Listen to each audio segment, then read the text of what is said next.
स्वागत है आपका हमारे YouTube चैनल पर। आज का हमारा टॉपिक है ध्रुव स्वामिनी का चरित्र चित्रण। आज हम जयशंकर प्रसाद द्वारा रचित नाटक ध्रुव स्वामिनी के केंद्रीय पात्र, सबसे मुख्य पात्र ध्रुव स्वामिनी के चरित्र चित्रण पर प्रकाश डालेंगे। चलिए शुरू करते हैं आज का टॉपिक। ध्रुव स्वामिनी प्रस्तुत नाटक का सबसे प्रमुख तथा केंद्रीय पात्र है। संपूर्ण नाटक की कथा ध्रुव स्वामिनी के चारों ओर घूमती है। वह चंद्रगुप्त की वाग्दत्ता पत्नी है, अर्थात वचन दी गई पत्नी, वचन के द्वारा जिसकी पत्नी निर्धारित कर दिया गया हो, अथवा प्रेयसी है। लेकिन रामगुप्त शेखर स्वामी के षड्यंत्र से न केवल ध्रुव स्वामिनी से जबरन विवाह कर लेता है, बल्कि राज्य भी हड़प लेता है। शकराज नाटक का खल पात्र है। शकों के राजा हैं शकराज, इसमें उनका नाम नहीं दिया गया है, बल्कि शकराज के नाम से ही उन्हें संबोधित किया गया है। वह खल पात्र है। वह ध्रुव स्वामिनी पर मुग्ध हो जाता है और संधि प्रस्ताव के रूप में रामगुप्त से ध्रुव स्वामिनी की मांग करता है। कायर रामगुप्त ध्रुव स्वामिनी को उसे सौंपने के लिए तैयार हो जाता है। नाटक के अंत में चंद्रगुप्त न केवल शकराज का वध करके ध्रुव स्वामिनी के सम्मान की रक्षा करता है, बल्कि रामगुप्त से उसे मुक्ति भी दिलाता है और स्वयं उसे विवाह कर लेता है। नाटक के अंत में ध्रुव स्वामिनी चंद्रगुप्त को अपने पति रूप में पाने में सफल हो जाती है। इस प्रकार वो दोनों एक हो जाते हैं, क्योंकि आरंभ में कहा गया है कि दोनों एक दूसरे से प्रेम करते हैं। अंत में उनके प्रेम का एक सफल कह सकते हैं कि एक सुखांत होता है। इस प्रकार हम देखते हैं कि ध्रुव स्वामिनी ही एक ऐसा पात्र है जो नाटक में आद्यांत गतिशील रहता है।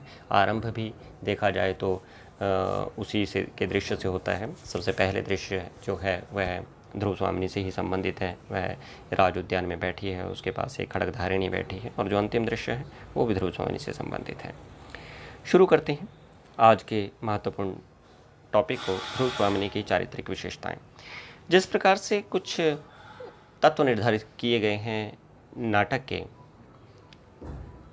जिन तत्वों की कसौटी पर नाटक को परखा जाता है, ठीक उसी प्रकार से कुछ तत्व निर्धारित किए गए हैं नाटक के कथानक या कथा वस्तु की समीक्षा के। ठीक इसी प्रकार से हमारे जो काव्यशास्त्र हैं उन ग्रंथों में किसी भी रचना की पात्र की, खासतौर से उसकी जो नायिका है या नायक है, उसकी भी कुछ चारित्रिक विशेषताएं बताई गई हैं।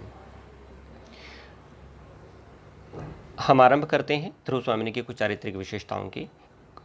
कम से कम कुछ ऐसी होती हैं 8-10 विशेषताएं, कि उन 8-10 विशेषताओं का होना नितांत आवश्यक है, तभी हम उसकी नाटक को चारित्रिक रूप से सबल नाटक कह सकते हैं। माफ़ करना, उस नाटक के उस पात्र को सबल पात्र कह सकते हैं। ध्रुव स्वामिनी की चारित्रिक विशेषताओं का वर्णन कुछ इस प्रकार से है। सबसे पहली जो विशेषता है ध्रुव स्वामिनी की, कि वह नाटक की नायिका है। अब नायिका किसे कहा जा सकता है?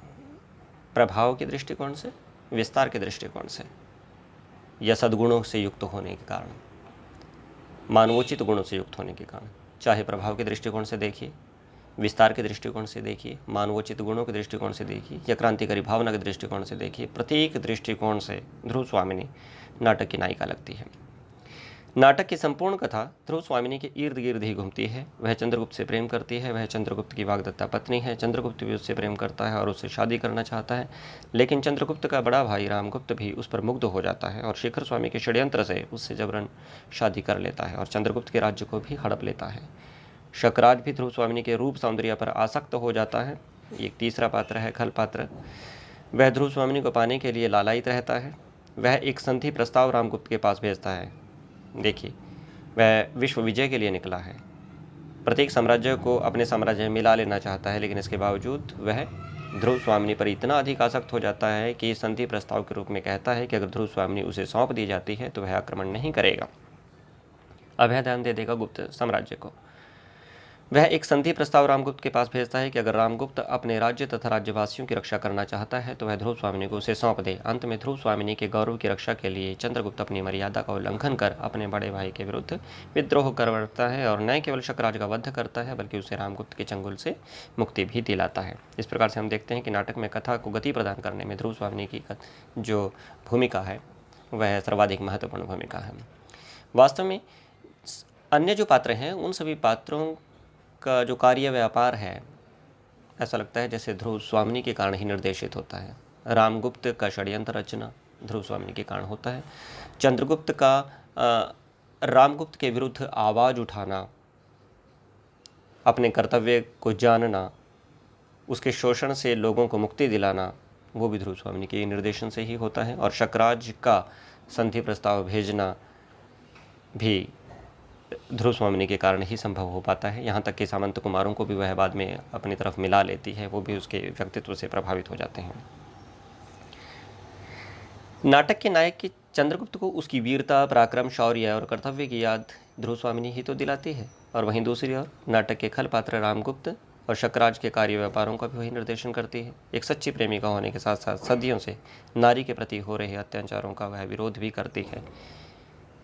इस प्रकार से नाटक का एक उद्देश्य ये भी हो सकता है नारी स्वतंत्रता व उसके अधिकार। तो नारी स्वतंत्रता व उसके अधिकार, इस उद्देश्य को अगर हम बात करें तो इस उद्देश्य को अगर पाठकों तक, दर्शकों तक कोई पात्र लाता है तो वह ध्रुव स्वामिनी ही है। तो इन आधारों पर उसे नाटक की नायिका निर्विवादित रूप से कहा जा सकता है।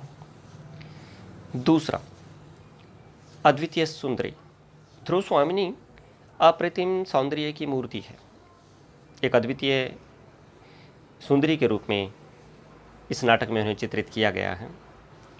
उसकी सुंदरता का ही यह प्रभाव है कि चंद्रगुप्त उसे अपने दिल दे बैठता है। उसके रूप सौंदर्य के कारण रामगुप्त उसे बलपूर्वक अपनी पत्नी बनाता है। शकराज बलपूर्वक उसे हथियाना चाहता है। 3 मुख्य पात्र ध्रुव स्वामिनी के बाद अगर माना जाए तो ये जो 3 पुरुष पात्र हैं, तीनों ही ध्रुव स्वामिनी पर आ सकते हैं। एक अद्वितीय सुंदरी ही इतने पुरुषों के हृदय की धड़कन बन सकती है, उनके हृदय की धड़कन को विचलित कर सकती है। तो इस आधार पर उनका जो अद्वितीय सौंदर्य है वह भी उन्हें महत्व प्रदान करता है। परंपरागत अबला नारी के रूप में भी हम उन्हें देख सकते हैं। एक अन्य उनकी विशेषता है, हालांकि लगे कि है उनके व्यक्तित्व की एक कमी है, लेकिन उनके व्यक्तित्व में यह खास तौर से हमें दिखाई देती है। नाटक के प्रारंभ में वह एक परंपरागत अबला नारी ही प्रतीत होती है।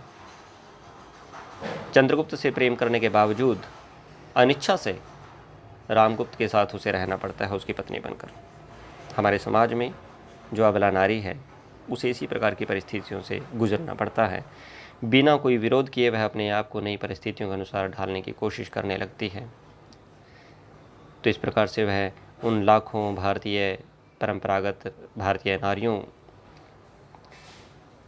का प्रतिनिधित्व करती है जिन्हें अनिच्छापूर्वक किसी दूसरे पुरुष से बांध दिया जाता है, लेकिन दिल से कभी भी रामगुप्त को पति रूप में स्वीकार नहीं कर पाती। लेकिन जब शकराज संधि प्रस्ताव के रूप में ध्रुव स्वामिनी की मांग करता है और कायर रामगुप्त उस संधि प्रस्ताव को स्वीकार कर ध्रुव स्वामिनी को भेंट स्वरूप उसके पास भेजने के लिए तैयार हो जाता है तो वह टूट जाती है। रामगुप्त के सामने अनुनय विनय करने लगती है और कहती है कि मैं आपके भोग विलास की सहचरी नहीं बन पाई,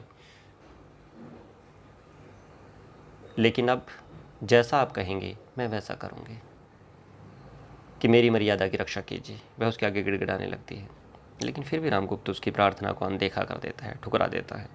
तब वह विरोध पर उतारू हो जाती है और कहती है कि अगर तुम मेरी मर्यादा की रक्षा नहीं कर सकते तो मैं अपनी मर्यादा की रक्षा खुद करूँगी। वह कटार उठा लेती है। रामगुप्त भयभीत हो जाता है, लेकिन वो रामगुप्त को मारने के लिए नहीं बल्कि स्वयं को मारने के लिए कटार उठाती है। यहाँ पर स्वयं को मारना भी देखा जाए उसी परंपरागत नारी का एक की झलक हमें दिलाती है, जहाँ पर नारी अपनी मर्यादा की रक्षा के लिए अपनी तो हत्या करती है लेकिन दूसरे की नहीं।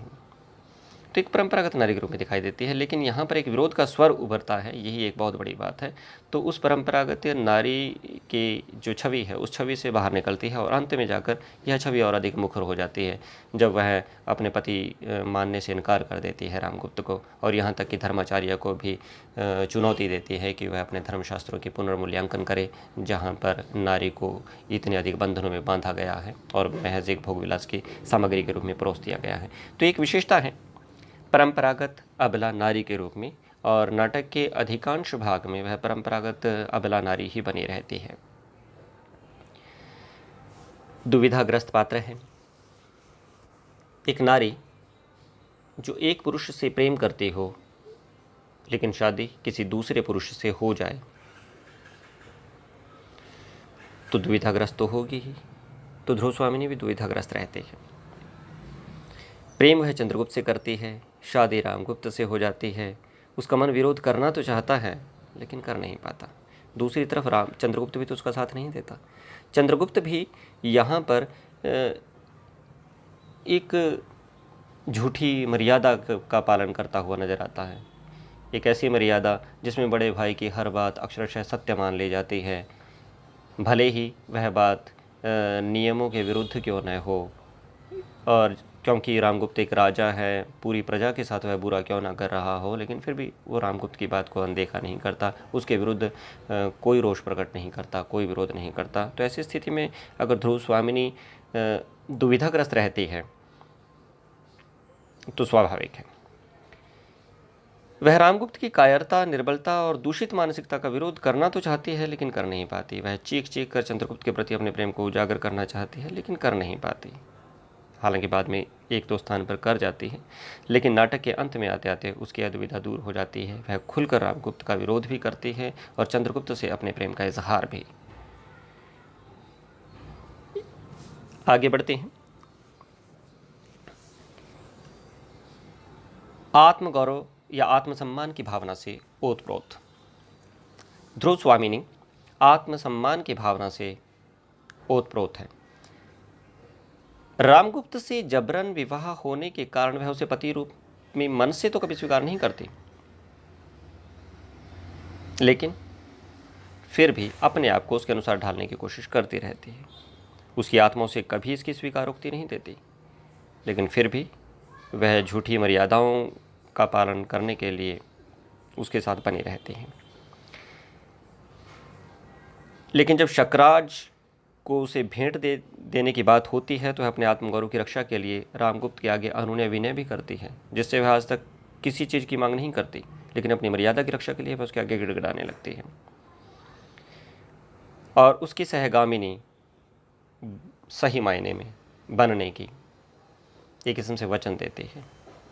लेकिन जब यहाँ भी बात नहीं बनती, रामगुप्त उसकी इस बात को भी अनदेखा कर देता है, तो वह अपनी मर्यादा की रक्षा के लिए, अपने आत्मसम्मान को बचाने के लिए आत्महत्या करने के लिए भी उद्यत हो जाती है। तो इन बातों से भारतीय संदर्भ में अगर देखा जाए तो आत्मसम्मान झलकता है। केवल भारतीय संदर्भों में ही बात करूँगा, क्योंकि आत्मसम्मान का अर्थ केवल परिस्थितियों के साथ समझौता करना या थक हार कर आत्महत्या कर लेना आत्मसम्मान नहीं है। लेकिन भारतीय संदर्भ में अगर इसे आत्मसम्मान माना जाता रहा है तो आत्मसम्मान की उन्हें हम कह सकते हैं कि आत्मसम्मान की भावना से बहुत प्रोत थी। अन्याय और अत्याचार का सामना करने वाली स्त्री के रूप में भी उन्हें चित्रित किया गया है। ये उनके व्यक्तित्व का मुझे सबसे सशक्त पहलू लगता है। यद्यपि नाटक में कई स्थान पर ऐसा प्रतीत होता है कि जैसे ध्रुव स्वामिनी महज एक अबला नारी है और अपने ऊपर हो रहे हर प्रकार के अत्याचार को सहन करने के लिए विवश है, लेकिन फिर भी नाटक में ऐसे कई दृश्य भी आते हैं जब वह अन्याय और अत्याचार के विरुद्ध मुखर हो जाती है। शकराज का संधि प्रस्ताव स्वीकार करने पर वह रामगुप्त को निर्बल कहती है, कायर कहती है, उसे कापुरुष और कलीब कहकर संबोधित करती है, उसकी भर्त्सना करती है। जब चंद्रगुप्त को बंदी बना लिया जाता है तो वह खुद चंद्रगुप्त से श्रृंखलाओं को तोड़ने का आग्रह करती है। नारी की दुर्दशा के लिए वह भारतीय धर्मशास्त्रों के विरुद्ध भी आवाज़ उठाती है, धर्मचार्य को वो शास्त्रार्थ के लिए चुनौती देती है। तो ये कोई छोटी बात नहीं है एक नारी के लिए उस परिस्थितियों में, उस देश काल में, गुप्त वंश की अगर हम बात करें। संभवतः ये सब जयशंकर प्रसाद जी की अपनी दार्शनिक सोच है। इसके अतिरिक्त एक और बात अगर हम देखें उनके व्यक्तित्व की, तो वो है मानवतावाद। उनके व्यक्तित्व में मानवतावाद की झलक भी स्पष्ट रूप से दिखाई देती है।